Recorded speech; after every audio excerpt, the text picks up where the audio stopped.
Well, hello, and thank you for joining me today for our exciting tech workshop on take advantage of artificial intelligence, AI, to accelerate your business.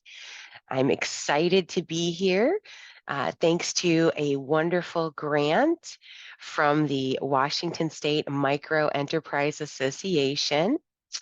These are many different organizations that benefited from over $2 million in small grants. These over 80 nonprofit organizations were granted to help business owners like you and like me to strengthen our business and grow our skills. And the purpose of these grants that they offered was to extend business training programs to very small businesses, with limited employees, maybe fewer than 5 employees. So we're going to be talking about artificial intelligence today that can help you in your micro enterprise. And specifically, we are brought here by the Pacific County Economic Development Council that is here to help businesses of the county with a number of different amazing resources that they have for you. In addition to what you see on the screen here, they have a local facility in Long Beach where you can rent a meeting room. You can get things printed and copied, and there are supplies and other business essentials available for you there. Not to mention, they can connect you with graphic design, accounting, social media support, and help you with workforce job postings and other needs that you might have as a business owner, business leader. So if you haven't already, though, I'm assuming if you're watching this that you've connected a little bit with the Pacific County Economic Development Council. But if you haven't yet, be sure to go to their site and connect with them as soon as you can. And I am Lynn Westfall, also known as the Modem Lisa, which is my moniker, my business, my pseudonym, kind of since 1999. But I am the technology mindful artist because I like to not only utilize technology to make art, but I am mindful about the use of that technology and how it impacts not only my art and what I deliver to the world, but how using it mindfully can bring you more efficiency. And that's what we're going to talk about today with artificial intelligence, because it is very important to be mindful of your use of artificial intelligence tools today. So let's dig in. What are we going to cover in our much shorter 90-minute course today? So first, I want to make sure that everyone has a deep understanding of what artificial intelligence is today. Because artificial intelligence, the term has been around for a long time, but what it means has changed very specifically in the past 3 years. So we're going to go over that and why it's important for businesses to embrace and understand artificial intelligence tools. Then I'm going to show you some hands-on productivity and organization tools to help you just individually as a business leader or contributor to make your life, your business day more effective using AI tools. Things like creating schedules, outlining tasks, breaking things down. There's some very specific advantages that AI can give you in these instances. We'll also talk about how artificial intelligence can help you improve your customer experience and help you with marketing and sales. You can streamline things like communications with your customers to gain insights and then use that information that you get back to analyze and pick out trends based on that data without having to manually do that yourself. And then we're going to cover the safe and responsible use of artificial intelligence. There are a lot of concerns, and rightfully so, about the tools that are available today. So we're going to cover what those security concerns are and how to understand what implications utilizing these artificial intelligence tools might have for your business. But I like to find out what's going on in the audience. So I had a poll to find out, um, what have you used ChatGPT, Copilot, or other artificial intelligence chat tools? Many of us have. It's been in the news. Our social media feeds are full of AI generated images and articles. So a lot of us have a feel for it, but maybe don't understand what's underneath the hood of those artificial intelligence tools. And we're going to talk about that a little bit.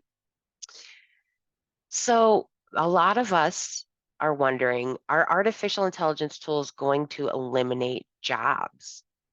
And the truth is, probably there will be some very manual tasks, some tasks of analysis, different data collection, and even some creative tasks will be eliminated because it will just be more convenient to utilize artificial intelligence tools to do that. But at the same time, there's going to be increase in knowledge jobs for those that understand how to really take advantage of these artificial intelligence tools. So, what we'll see emerge will be new roles like prompt engineering or artificial intelligence data management. There will be a number of new skills needed within our businesses in order to utilize and manage these tools effectively. So, hopefully, it'll just mean shifting from doing work that wasn't truly as beneficial as it could be to really shifting to work that is meaningful, thoughtful work, and not just repetitive task. So, do you think artificial intelligence tools are safe? A lot of us are scared that our data is at risk, that these tools might be taking our intellectual property and making it available to the world at large. There are reasons to be concerned, and we're going to cover how you can feel confident and safe when you utilize artificial intelligence tools. So don't fear the AI. We are here to understand, embrace, and get the most out of this new technology.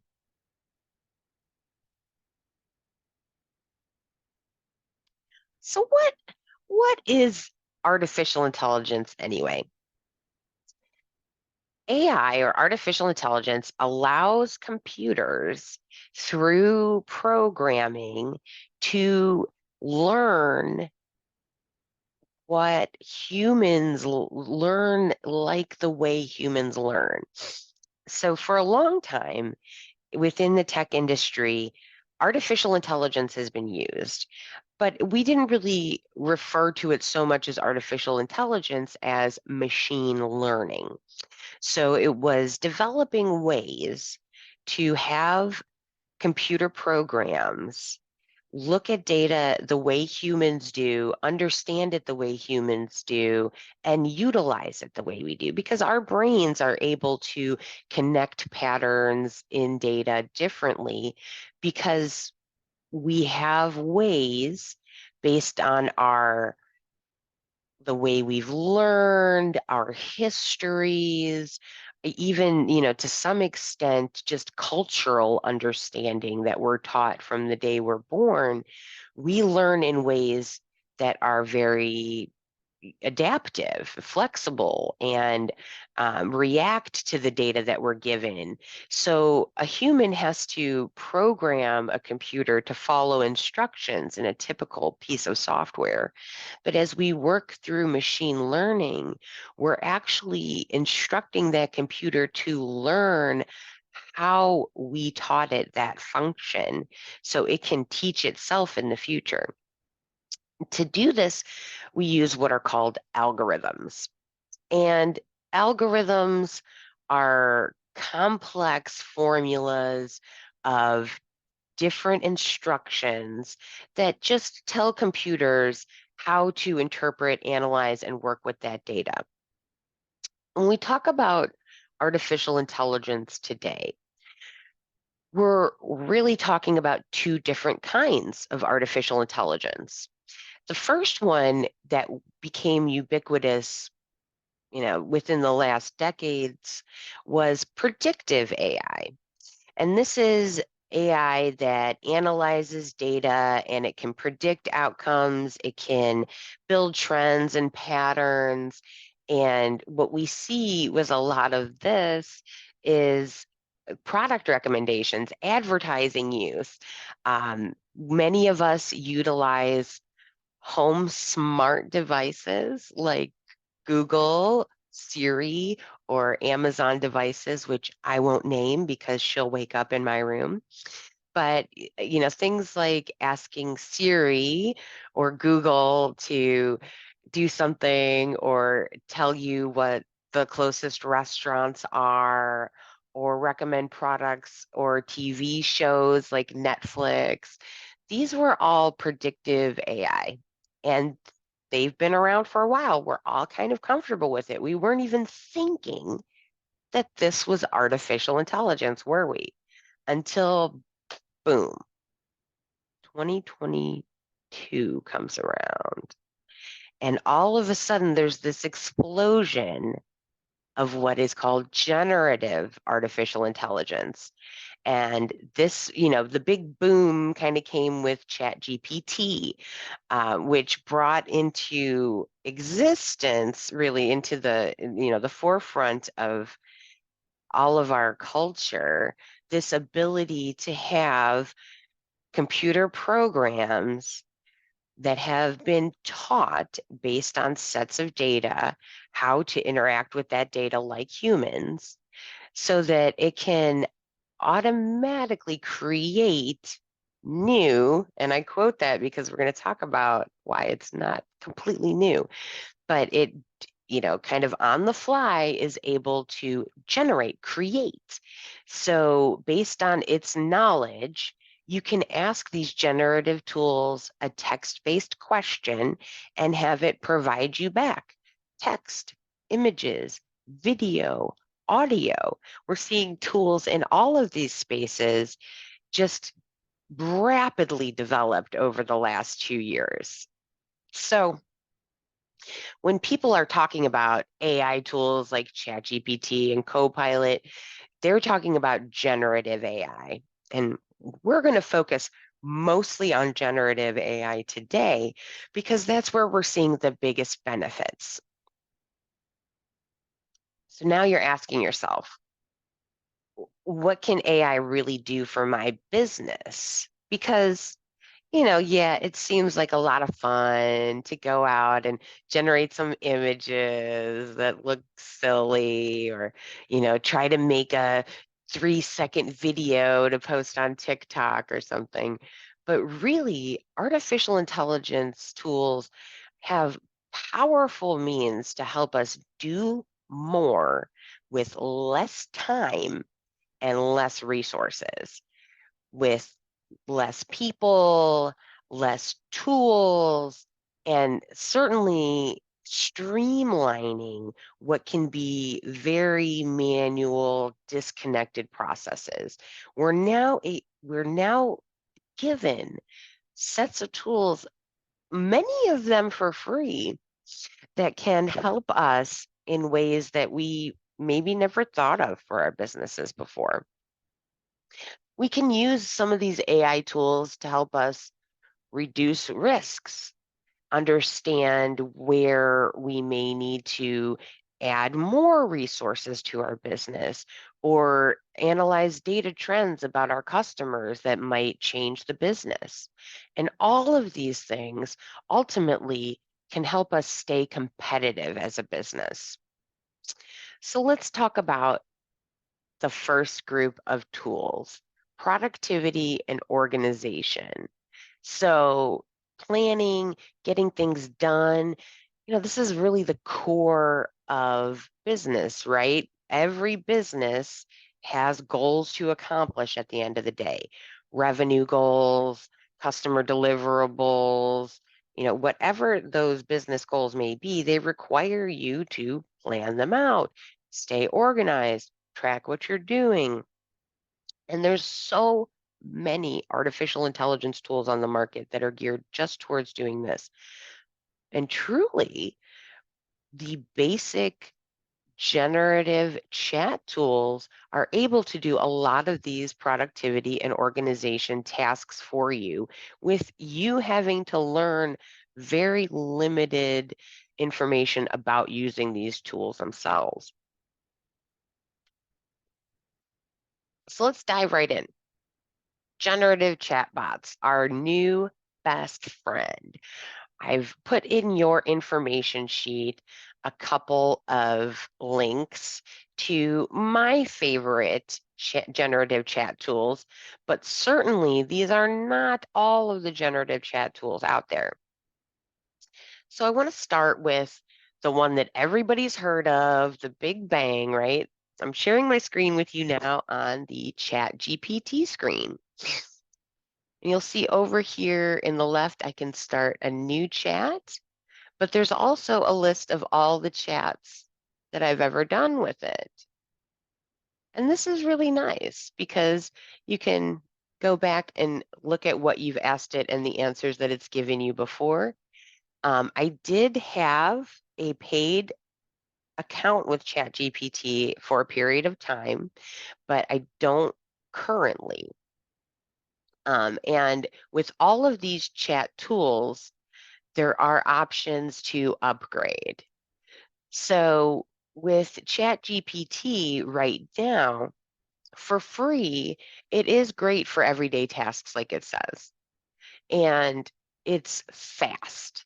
That's one of the differentiators that we're going to talk about these different chat bots. But ChatGPT is really good at doing things fast, and it's adaptable as you go along to improve the results that you're getting. So it's one of the generative chat tools that's better at adapting to what you want. Next on our list is Microsoft Copilot. So many of us already use Microsoft Office tools or Microsoft 365 for our documents. Maybe we manage emails in Outlook. Certainly, if you're like me, you use Excel to manage data. Well, Microsoft offers Copilot integrations for those Microsoft 365 tools that we're going to talk about a little later. Those are paid, but for free, copilot.microsoft.com will allow you to do generative chat tasks, generate images, and summaries. So it's still a very powerful tool without a cost. You can also tweak those images with Microsoft Designer. There is a limit on how much you can do for free, but it does kind of reset. So it's very accessible. And if you're like me and you're using a Windows PC, we have Copilot built right into Windows today. If you've updated, you should have the Copilot in Windows Preview down here in the lower right-hand corner of your screen, of your start menu bar. The next chat tool that I want to share with you is actually currently my favorite, and his name is Claude. um, there are, again, there are so many tools out here. But what's different about Claude is that it's very detailed. It provides you a lot of context. It allows you to upload images and large text files to create summaries and analyze those PDFs or other documents that you might have. And it's very thorough, and accuracy is very high. We're going to talk at the end about safe and responsible AI usage and some of the challenges utilizing these artificial intelligence tools include artificial intelligence hallucinations, which basically means that these artificial intelligence tools will sometimes just make things up. It doesn't know how to connect the answer. And artificial intelligence doesn't have a concept of what it doesn't know. So it's going to provide you something based on the information that it has collected. It's going to spit something out. Sometimes that something is completely irrelevant. What you'll find in Claude and ChatGPT, they are not actively connected to the internet. They have been trained on data from the internet up to a certain date. And with some of them, they'll actually tell you what that date was. ChatGPT used to tell you down at the bottom here when its last training date was. But they cut them off at a certain point. So it's not actively going out and searching the internet. If you pay for ChatGPT Plus, it will. And Copilot is attached to Bing. So it will search the internet in a limited fashion. But that's why Copilot stands out a little bit when you want current information that it has to pull from the web. Copilot is going to be your go-to. When you want to write detailed information, like, I don't know, a course about artificial intelligence, you might utilize a tool like Claude. And then there's a search engine type AI. Now, again, we just talked about Copilot being built into Edge with Bing. Google's Gemini engine is built into their search as well. So you are getting some artificial intelligence search already. But this is called Perplexity AI. And it is a AI-based search engine. So specifically to utilize this large language model to search the web for you. And you'll see here it's offering you like some topics to search on, and it's able to search for recent information because it's actively connected to the internet. What's also nice about Perplexity that you see here is that it's linking to its specific references for where it pulled that data from. And with Perplexity, you're much more likely to get active working links. So to give you an example, we're just going to take this and put it into all of the artificial intelligence tools, and you'll see how different the results can be. Now here using Claude, it's giving you a detailed description, but no links. Let's ask the same thing to Copilot.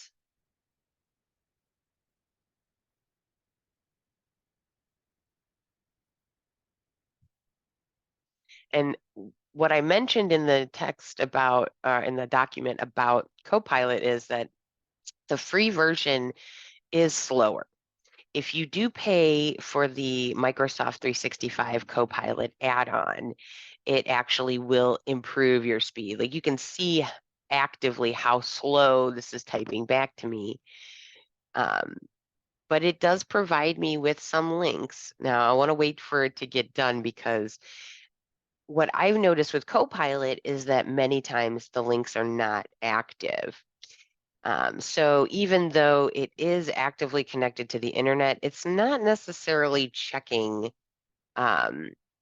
to see if those links are still active every time. It's still going back to the data that it's been trained on, and it's pulling that information from when it was trained.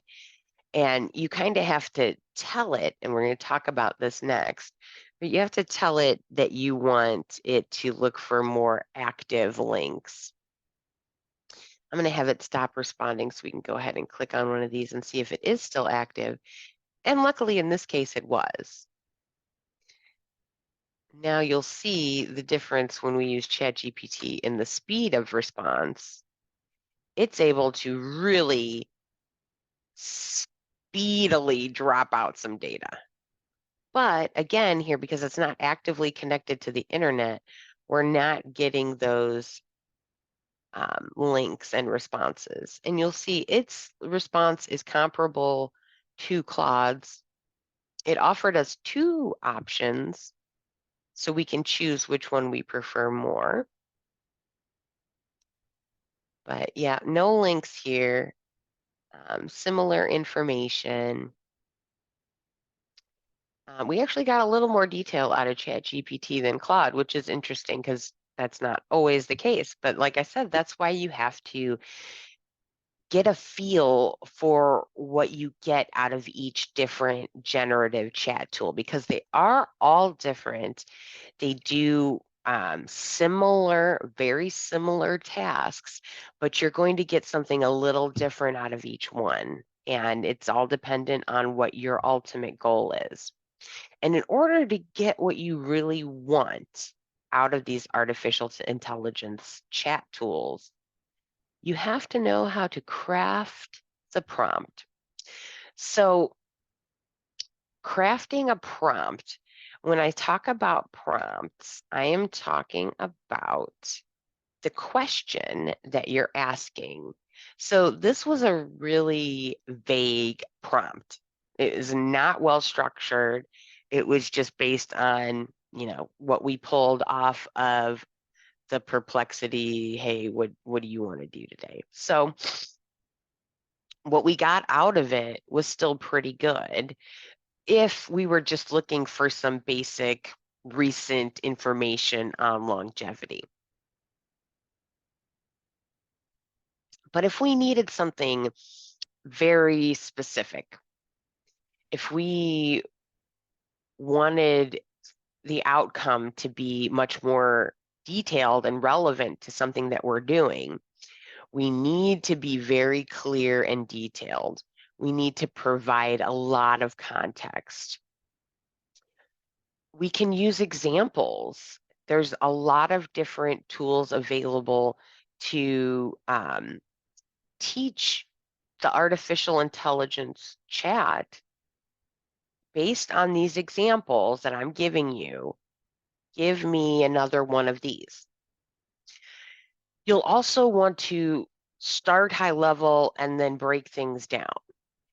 The more you want to get to the detail, the more you're going to have to continue to drill in with that. If you try to get to something very specific in a complex process, it's not going to automatically take you there. You have to prompt, you have to continue to push it to get you there. And each model, so underneath each of these chatbots is a large language model.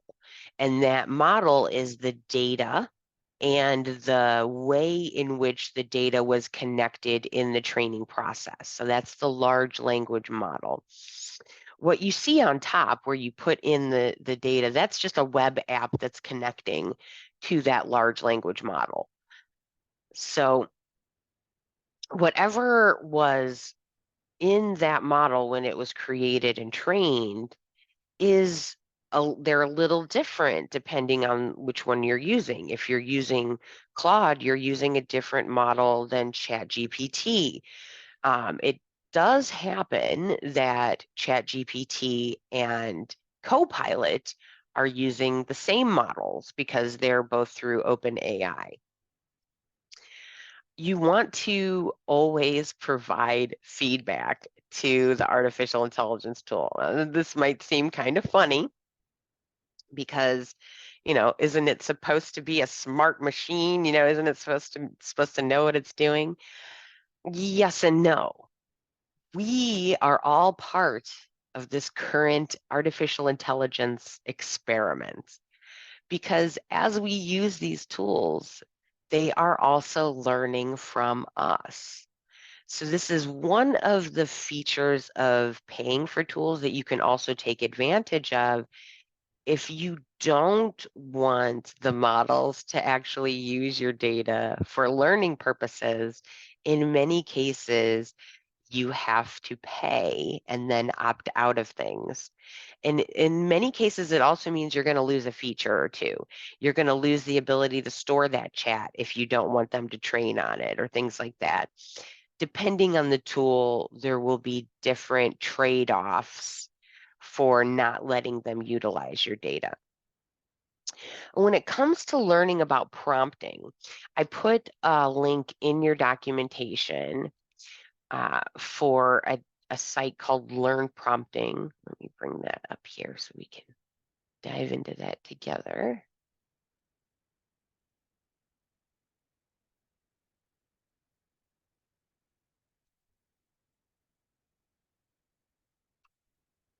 And as these tools become more ubiquitous, the prompting won't have to be such an art.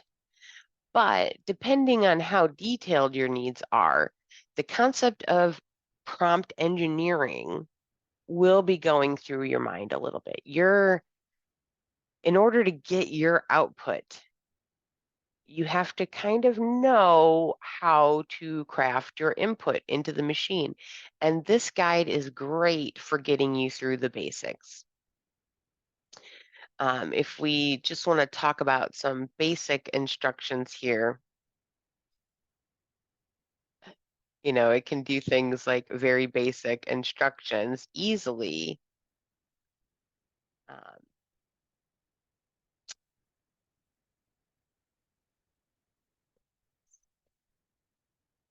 Early on in prompting, it was very helpful to give the AI a role. And this sounds kind of interesting. Like, I'm hiring this artificial intelligence? Yeah, you're telling it that you want it to be this role. If you want it to be like this one says Shakespeare, an English writer, but for our purposes, we might want it to be a trainer that's training our employees to do something, or we might want it to be one of our employees. It just depends on what our end goal is. So let's talk about some of those end goals that you might have. What could you use generative AI for? Now, we talked about planning and organization, and I'm going to show you some hands-on ways that you can use AI for planning and organization.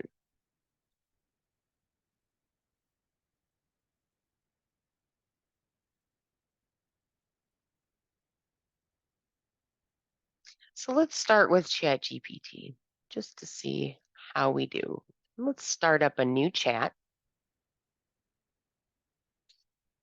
So one of our common challenges on the peninsula is hiring.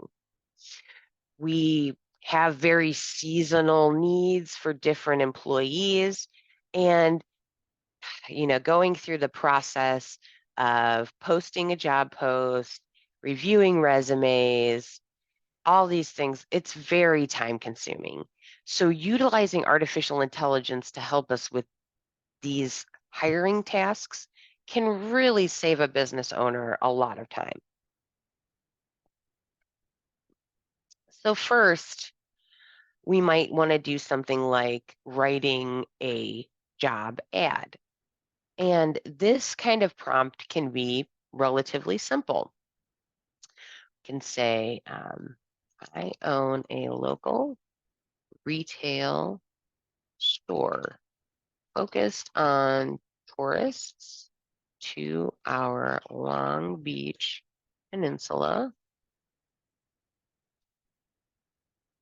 who are mainly enjoying the ocean, beach, razor clams, and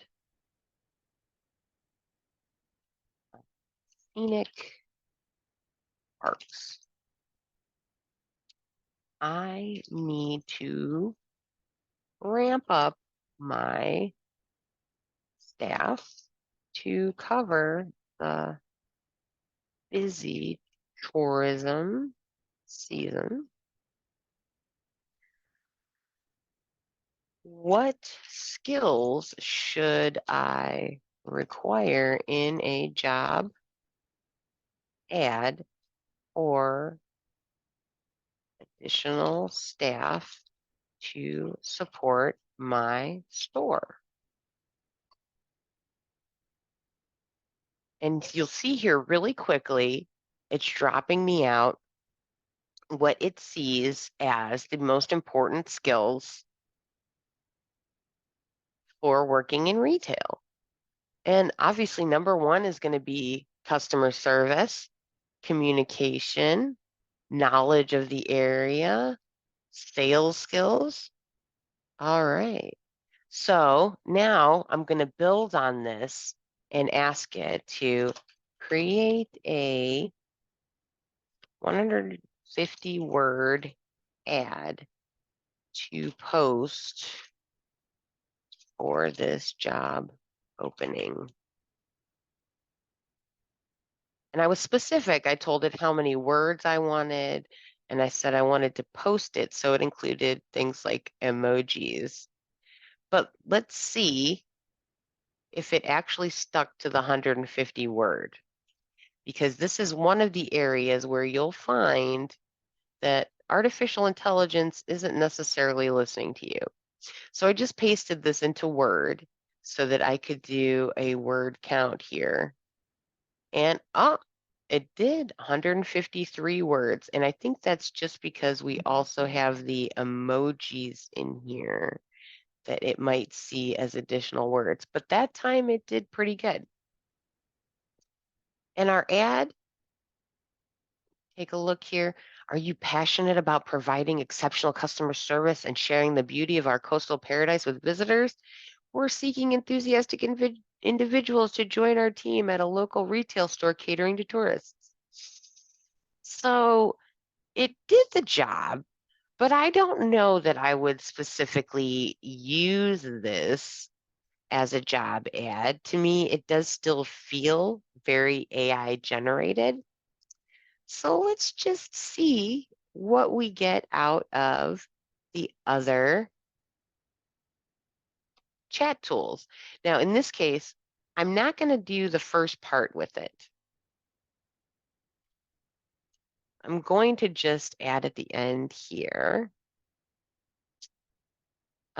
Instead of asking it what skills I should require, create a 150 word ad to post for this job.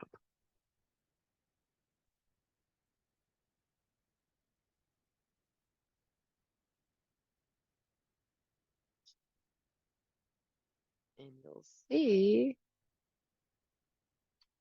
let's see if it also stuck to being 150 words. 138. So it came in a little short, but that may not be an issue. Shorter is usually better when it comes to ads, right? But that is another reason why you want to make sure you're always keeping it in check. It may not understand some of the things that you tell it. Sometimes I've told it Long Beach Peninsula and it's picked up Long Beach, California instead of Washington. So we could continue to work with the chat tools now to say, like I've received a resume. Is this resume good for this position? I don't happen to have one handy. So what I'm going to do is use Copilot to generate a resume for someone that has had extensive retail experience specific to tourism and sales. They are active and live in Ilwaco, Washington. Now, you want to watch when you use artificial intelligence tools, and we will talk about this more in the safety and responsibility portion. Try to avoid using personally identifiable information, or PII. And that's your name, your email address, your location, things about you, your customers, especially because you are liable and responsible for your customer data.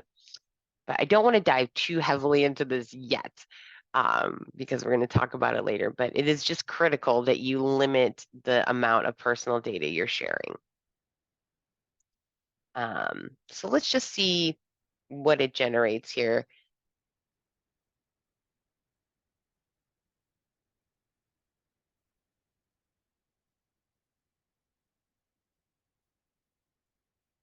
And we're getting a nice little basic resume here. It made up a job for this person.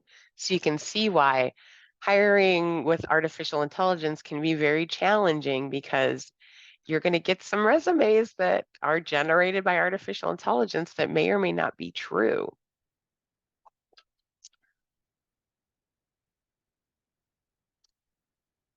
So here's what I'm going to do. I'm just going to copy this, and I'm going to go back over to Claude, and I'm going to say, okay, I received the following resume for this role.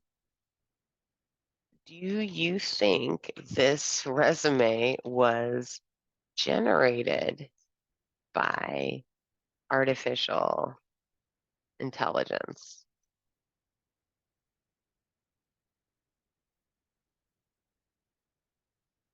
So it's telling me it does seem likely that the resume was generated or at least assisted by an AI tool because of the markup, because of the bullet points. It hits all the standards. So it's telling you why it thinks that it's, um, you know, artificially generated, because there's no obvious personal touches, etc. It's possible that a human used an AI writing assistant. So now let's ask it, do you think this would be a good hire for my role?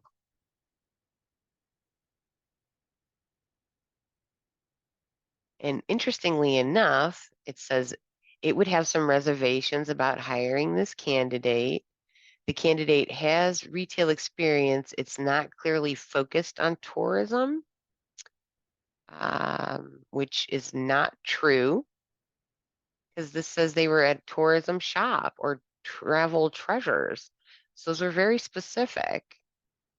The location connection. So it says the candidate's from Ilwaco, which is nearby, but there's no indication they have particular familiarity with the Long Beach Peninsula. So it couldn't even tell really that Ilwaco is part of the peninsula, really. And then it says the content was generic. So ultimately, an interview would shed more light on this. Let's keep going. What interview questions should I ask? So again, this is just kind of quickly taking the load off of you as a business leader to have to come up with, all right, I need to interview 20 people. I need to ask them questions. I kind of know, but I don't want to have to type it all out. This is what artificial intelligence can do for you. And we talked about productivity and time management. So let's change gears a little bit here. You can utilize artificial intelligence to break down other tasks as well. So let's say I need to design a t-shirt for my business. Provide me step-by-step instructions to go from idea to sales.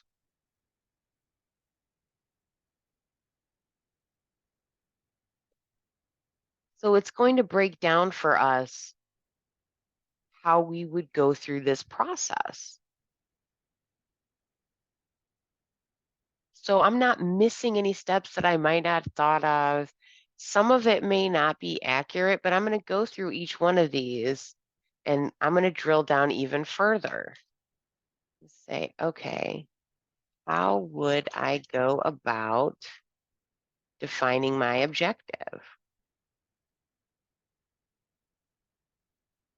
And it's going to tell me, like, okay, think about if you're promoting. Is there a specific event? Are you trying to generate revenue? What do you want to achieve? Who's your target? These are all great parts of the process to think about. And this is a great example of how quickly AI can help you drill down to what you need. You can also use it to brainstorm. So, what t-shirts would generate the most revenue in a tourism location like Long Beach?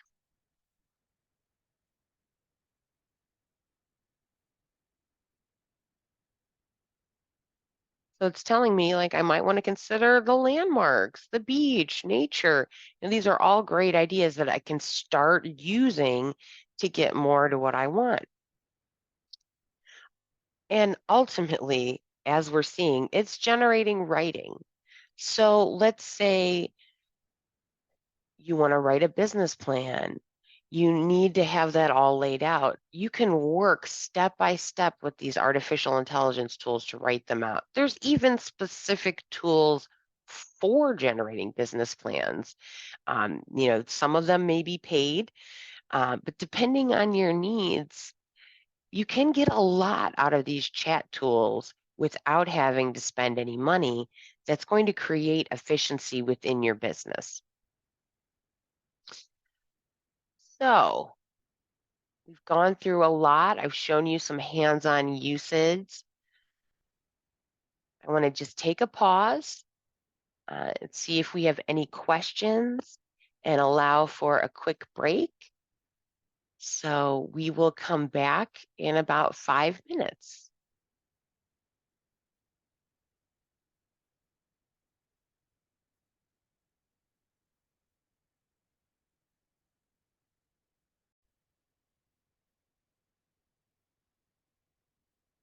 All right. Well, that was a nice little break. Let's get back into it. So, scheduling. We all have calendars that are a mess. And there's actually some very powerful AI tools out there that can help you automate different tasks on your schedule. But for free, you can also use artificial intelligence chat tools to create schedules for you. So let's say I need to create a calendar to schedule my tasks. Please create a CSV file for uploading to Google Calendar that includes the following tasks every week.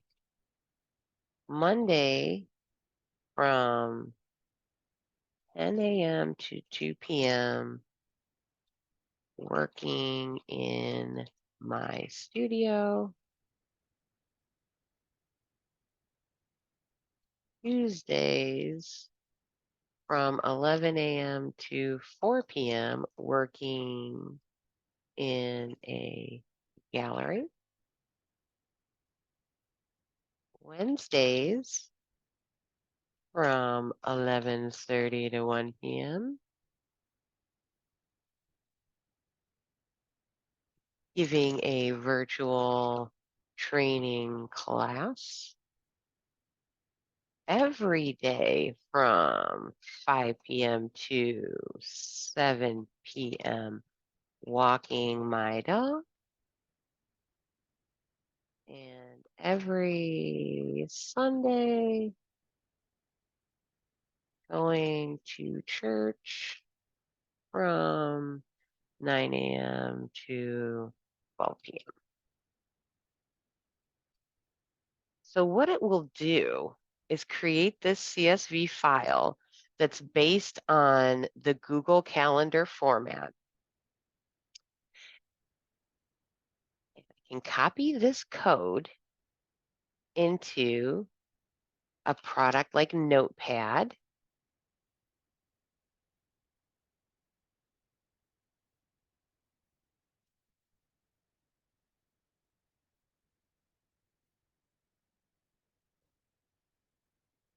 And then I can save this file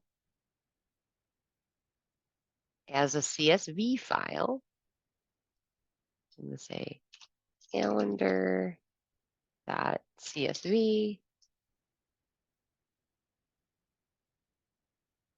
And then in my Google Calendar,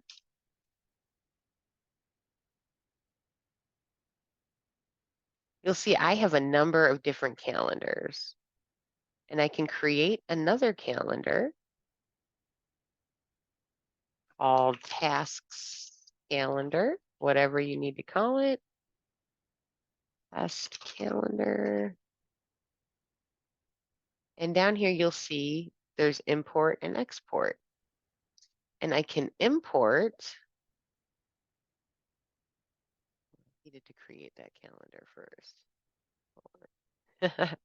I skipped that part where I was supposed to create it. Task calendar.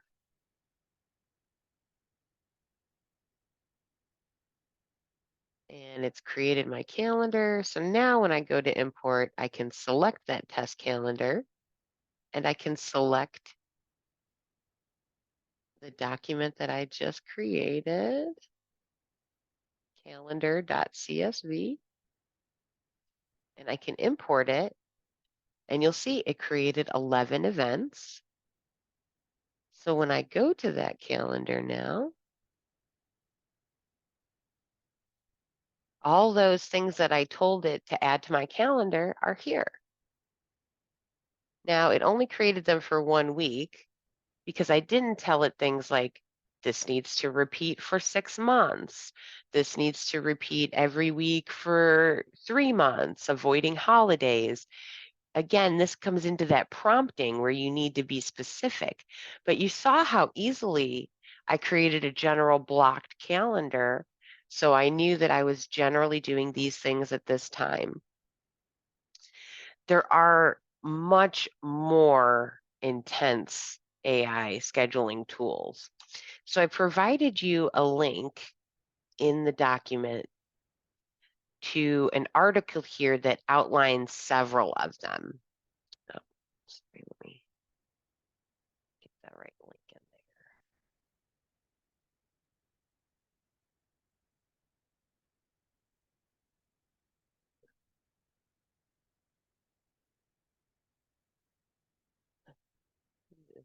Copy.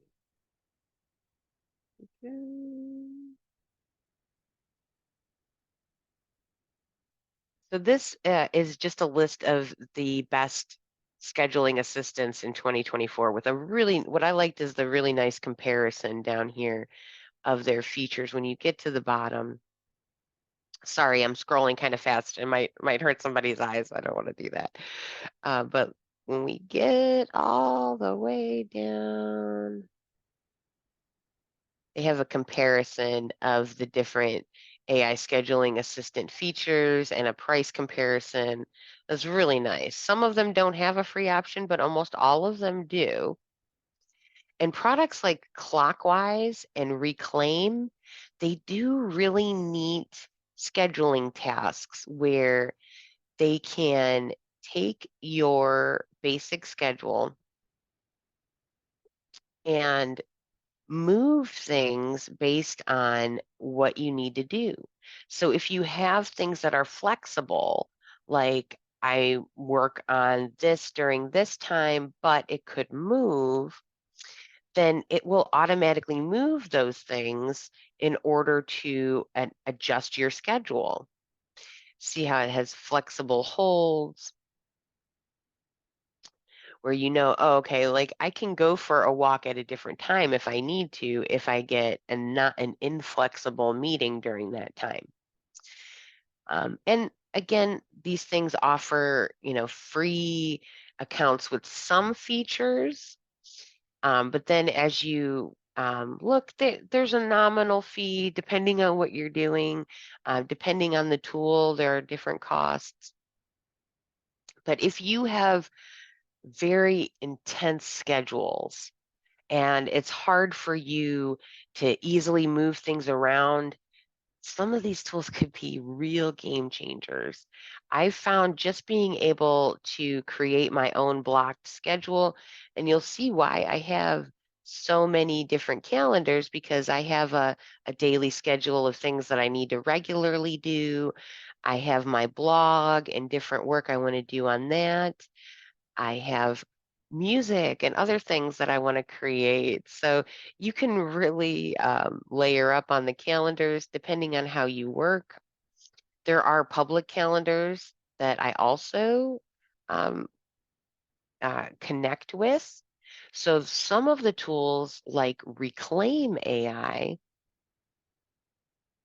let's really quickly show you this one because this one does integrate with Google Calendar. What it did was pick up any of the calendars that I wanted it to be associated with. So I want to take in these other schedules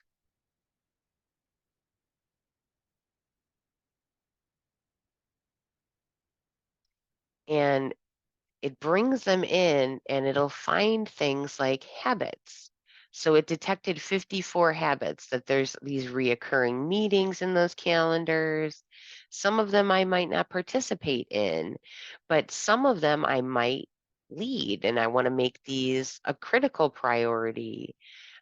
This is, what kind of work it is. There's all different ways. And if you tell it that it's flexible and when it can move, then depending on what else comes into your view, it'll move it around for you. So you can see how powerful a tool like this could be to help you stay on top of your schedule, to create more efficiency and make sure you're getting things done on time. And that's why planning and organization is definitely one of my favorite uses for artificial intelligence. Automation. So none of us like doing manual repetitive tasks. It's that busy work. We don't want to waste our time on that. We want to use our time as effectively as possible. So how do we do that?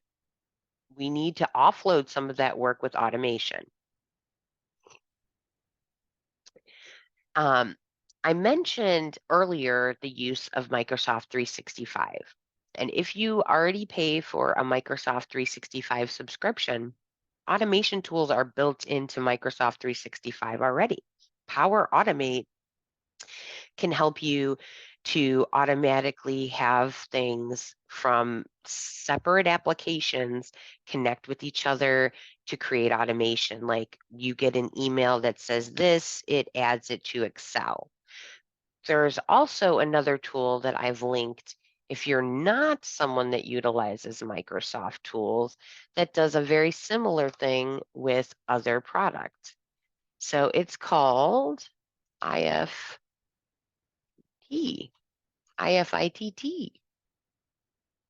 which means if this, then that.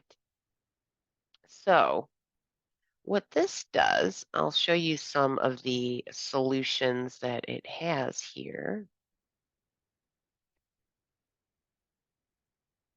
It offers you some different options here, but I wanted to look at some specific integrations that are really neat. For instance, connecting Google Calendar and Google Sheets. A lot of us utilize free Google Calendar and free Google Sheets to help us with our business, but you may not know that you can connect them with this tool without cost to do a limited number of things. I'll show you in a minute, but some of these things are very useful. Like if you wanted Google Calendar events to automatically go into a spreadsheet so you could track all the different events you had, or if you wanted to use your calendar time to track hours to turn that into payroll. Um, there's lots of different ways these things can be connected, and you'll see it's offering you the trigger.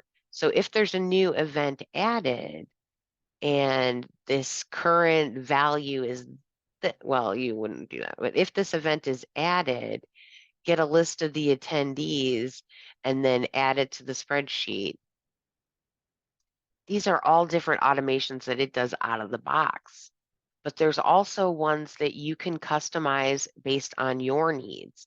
And these are just the connections between Google Calendar and Google Sheets.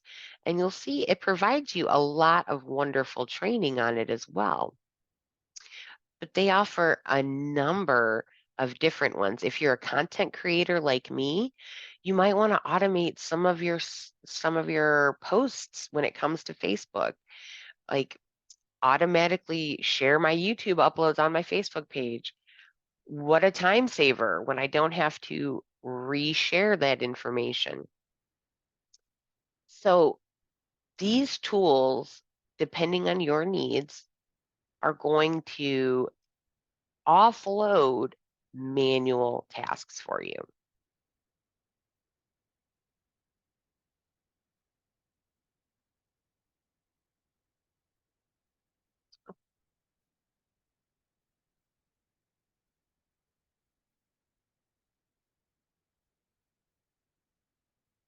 Sorry about that. Let me get us through to where we were here. Automation. The other automation tool that I listed was Zapier. Zapier is similar to If This Then That, but it's a little more plug and play. It's designed to connect specific applications. Again, like it was talking in If This Then That about Google Sheets and Google Calendar. Zapier can connect Microsoft Office with Google applications, or disparate applications with each other. And it's just as powerful, but it can be a little pricier.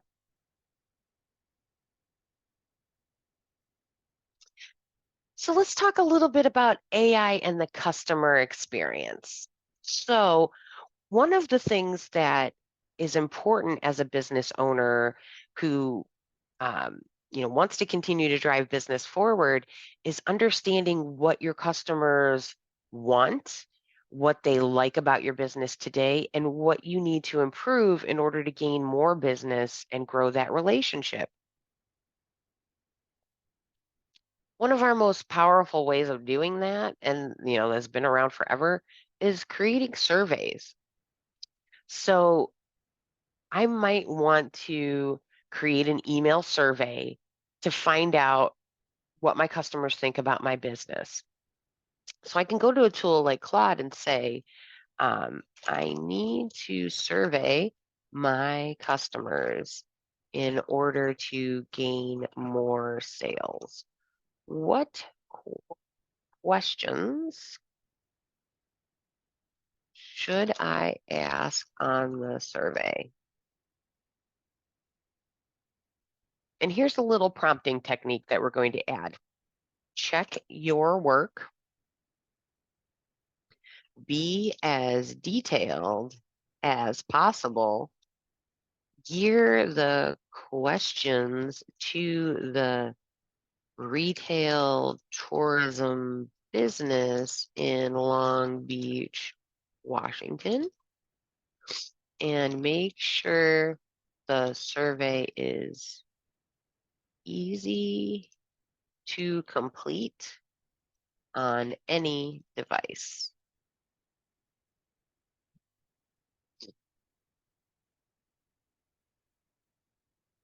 So here it's providing us with several questions and how they would be answered. It's only 10 questions, a mix of multiple choice, rating scale, and open-ended questions. And it says we'll be able to gather data for analysis and also for deeper insights. So let's take a look at these questions. And I'm going to drop them into a notepad file here just so that we can see them more easily. And what I'm going to do is break them out and respond to them.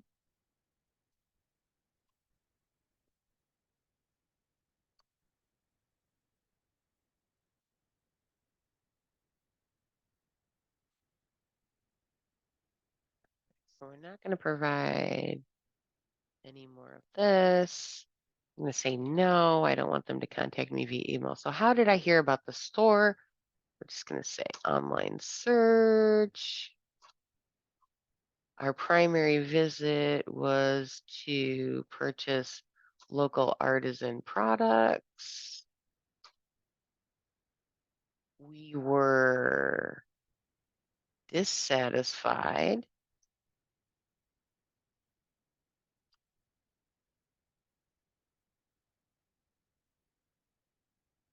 and now it wants us to rate each aspect. And we're going to say the product selection was where we were dissatisfied. The quality, we were neutral. The pricing, we were satisfied. The customer service, we were very satisfied. The atmosphere, we were neutral on. If we made a purchase today, how likely are we to recommend others to the store? We're going to say unlikely. We want this to be kind of a negative survey response here. We're just going to say we didn't like the products and the store was cramped and didn't have air conditioning on a warm day. What could we do to improve our experience? Offer cooling and snacks. Maybe we wanted some snacks. Which of the following categories would we like to see more in the store? Let's say home decor. So now let's say we received this response. Let's say, please analyze the following response to our survey and indicate what we should take away from this response.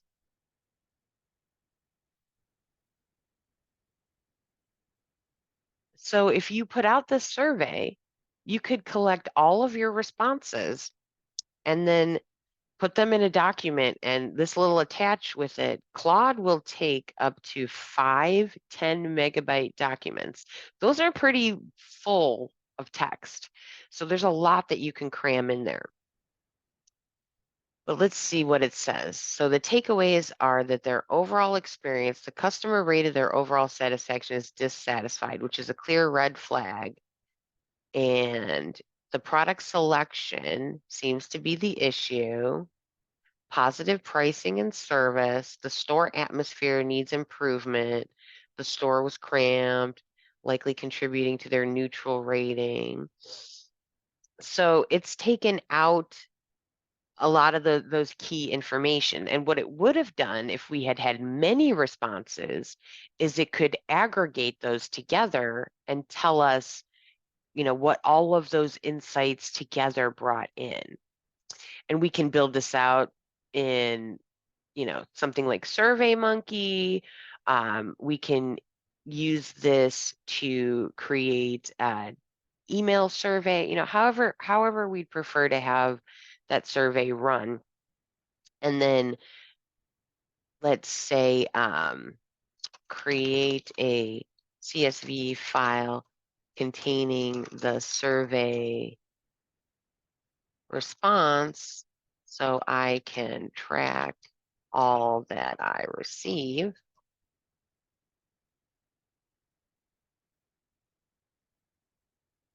Now, in this case, it didn't actually put this in CSV code format. So I'm going to tell it, do what I wanted you to do. Put this in CSV file format that I can paste into a text file.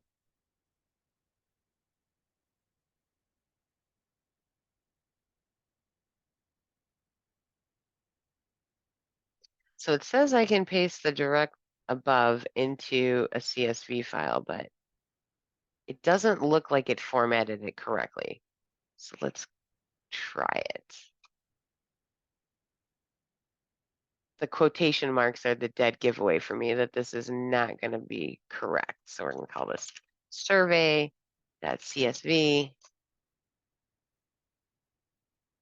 We're going to go into Excel.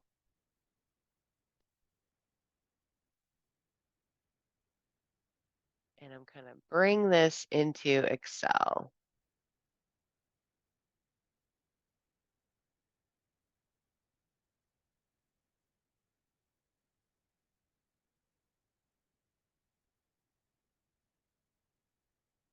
So the Excel import will tell me it did bring them in the right format. It didn't give us any headers.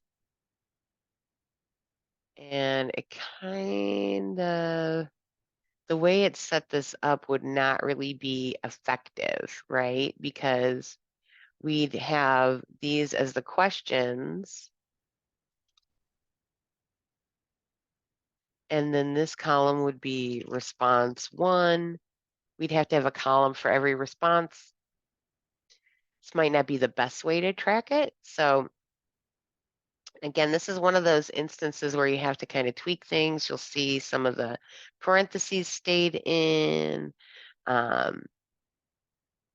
There's probably a little massaging that this would have to go through in order for it to be effective. But you can see how you can use this to very quickly create surveys, collect the responses, and manage that information. Now, let's talk a little bit about safe and responsible AI usage. Because what did I just talk about? Surveying your customers. What I didn't ask in that survey was for their name. It tried to ask for email address at the end. We didn't include that in the data. If you were to paste survey responses in and you asked for things like that personal data, you should remove it. So the first thing that you should be aware of with artificial intelligence is that there is embedded bias there. So what do I mean by embedded bias? Just like every human being, we all are a culmination of our experiences. AI is a culmination of the data that it's been given, and it's been given data mostly by white male computer developers.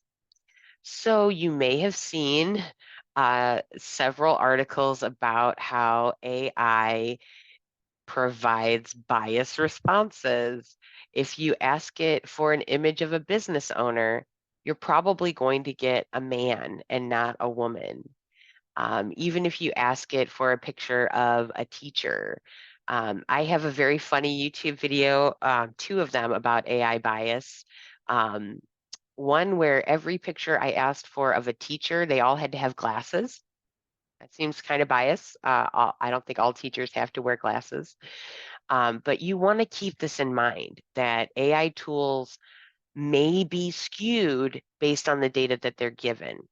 And based on the data that you give it, it may also be biased.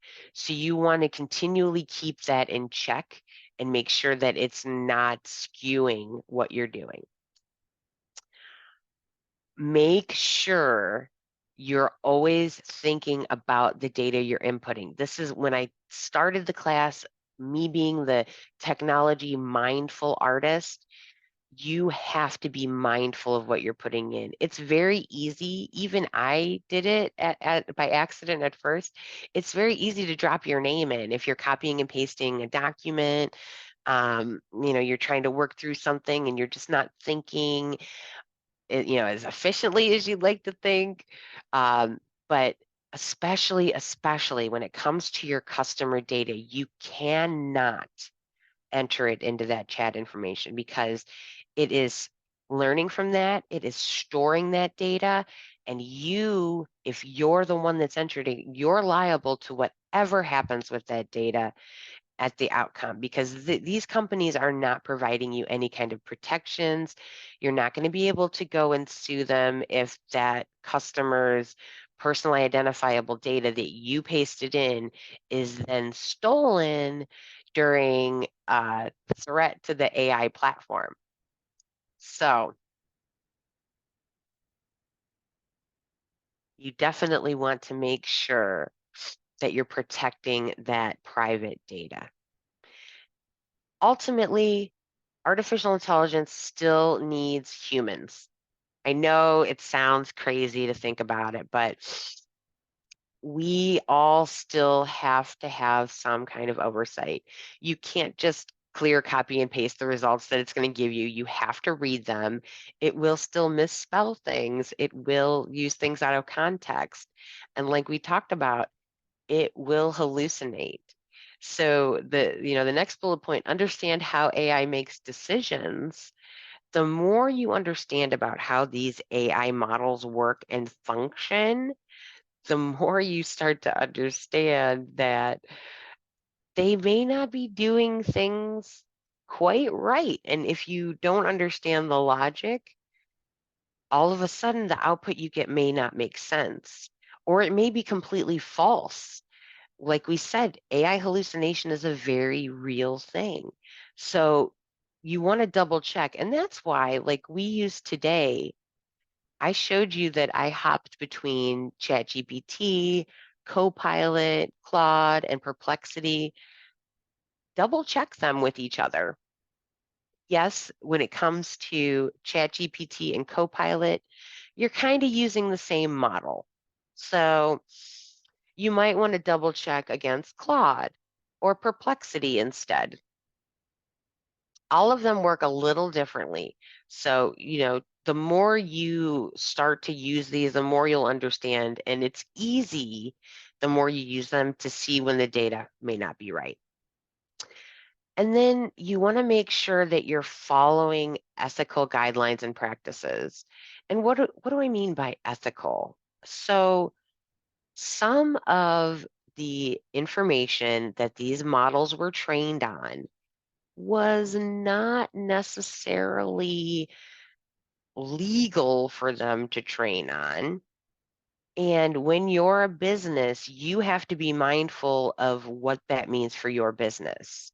So if you're going to be creating a video that people are going to pay for, you have to understand that you can't use a lot of the AI video generation tools because they're considered in preview or beta. They don't have commercially allowable rights. This is true for some image generation as well. If you utilize the free Microsoft DALL-E or Stable Diffusion, those images legally are on a very gray line. And if you want very clear, allowable legal use of images, you're going to want to use something like Adobe Firefly because they are legally going to protect you. They're saying that their model for generating images was only trained on stock images that they were legally allowed to use and thus legally allowed to give you the rights to use them yourself. Understanding what your legal rights are with the intellectual property of artificial intelligence is important. And especially if you're generating content that you are then going to resell. This has been something that the software world has been very aware of for years. They use other people's software to make software all the time. So having the right rights to do that is important.